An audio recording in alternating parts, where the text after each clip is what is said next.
Cordial saludo, estimados. El día de hoy les traemos un video hablando sobre la reducción de la jornada laboral que trae la Ley 2101 del 2021 y qué afectaciones tiene al respecto en cuanto al software. Entonces, primero que todo vamos a ir a analizar la ley y vamos a ver qué implicaciones trae. Como primero, tenemos que analizar el objetivo de la ley que está estipulado en el artículo primero de la ley en cuestión. Y es muy importante aquí hacer énfasis en que la presente ley tiene por objeto reducir la jornada laboral semanal de manera gradual, sin disminuir el salario ni afectar los derechos adquiridos y garantías de los trabajadores. Bajo este entendido, hacemos un análisis de los cambios principales de cómo estaba el artículo 161 antes de ser modificado con la ley 2101. Bueno, teníamos primero una jornada laboral máxima de 48 horas semanales, 8 horas diarias, distribuidas en máximo 6 días a la semana. Adicionalmente, contamos con una jornada flexible que no podía superar las 10 horas diarias y que seguía con el máximo o con el tope máximo de 48 horas semanales. ¿Qué trae la nueva ley? La nueva ley trae que se reduce de 48 horas a 42 horas. Ahora vamos a ver que esa reducción es de forma gradual, sin disminuir el salario ni afectar los derechos del empleado, y estas 42 horas podrán ser distribuidas en máximo 6 días, mínimo 5, y garantizar un día de descanso, que es bajo ese entendido no hay un cambio porque se sigue dando el día de descanso.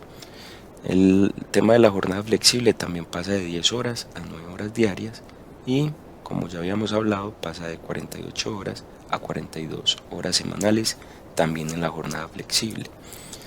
¿Cómo va a ser la reducción? La reducción se realizará y empezará a partir de 2 años de la publicación de la ley, que fue el 15 de julio del año 2021, y que pasados 2 años de esa ley empezaría la reducción gradual, bajo el entendido de que el primer año, el 15 de julio del 2023, disminuye 1 hora, el 15 de julio del 2024 disminuye otra hora, en el año 2025 disminuye 2 horas y en el año 2026 se reduce nuevamente 2 horas para alcanzar las 42 horas semanales.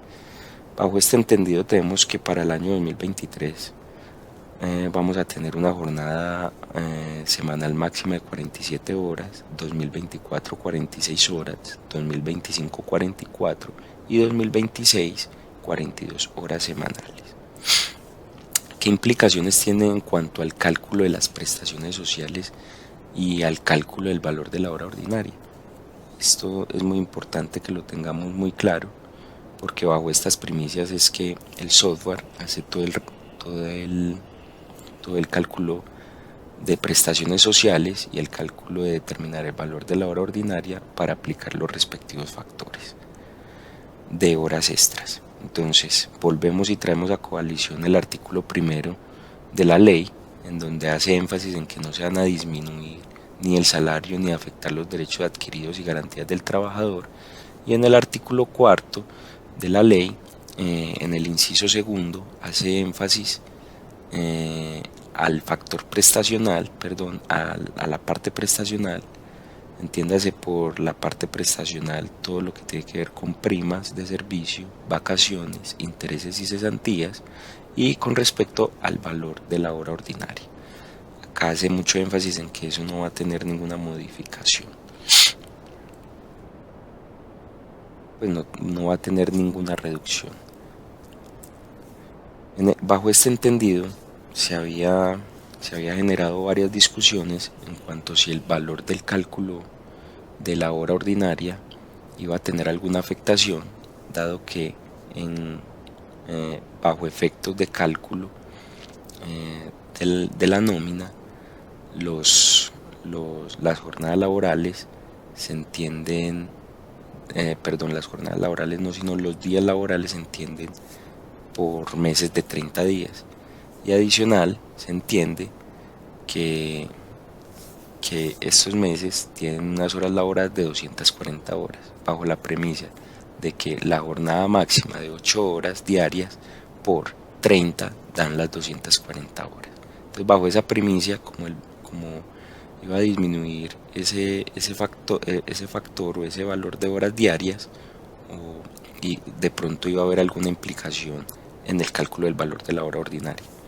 No obstante, el Ministerio del Trabajo, bajo el concepto 21562 del 24 de abril del 2023, se pronunció al respecto y hizo énfasis que se seguía utilizando la misma constante, que no iba a haber ningún cambio sobre el cálculo del valor de la hora ordinaria, bajo el entendido de que se seguían remunerando 30 días al mes, aunque la presente ley ya haya modificado el artículo 161. Es muy importante mirar estos dos numerales que les dejo resaltados, que son en sí el 1.1, que es cómo se calcula el valor de la hora ordinaria, y el 1.1.2, que ahí nuevamente hace aclaración de que no va a haber ningún cambio a la hora de calcular el valor de la hora ordinaria y que se va a venir haciendo como siempre se ha hecho. Es decir, los meses siguen siendo de 30 días laborales y la constante van a seguir siendo las 240 horas para determinar el valor de la hora ordinaria. En conclusión tenemos de que no va a haber ningún cambio bajo efectos, ningún cambio de cálculos aritméticos para determinar las prestaciones sociales, ni ningún cambio en el cálculo del valor de la hora ordinaria, que afecta más que todo el tema de cálculo de horas extras y demás. Bajo este análisis que acabamos de hacer, no queda de más de que es importante de que cada compañía analice su caso en particular y que por medio de sus asesores jurídicos tomen las medidas pertinentes al respecto. Bueno, adicionalmente, si toman decisiones diferentes, les recordamos que el software en el maestro de empleados tiene la opción de parametrizar a gusto el valor o la variable para calcular el valor de la hora ordinaria. ¿Dónde podemos ver esto? Esto lo podemos ver en el módulo de nómina.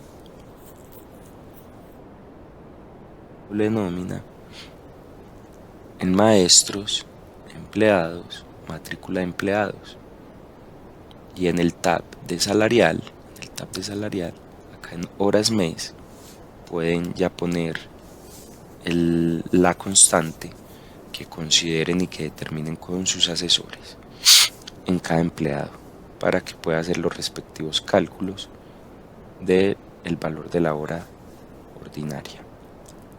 Listo, estimados, no siendo más, les agradezco su atención y nos veremos en una próxima oportunidad.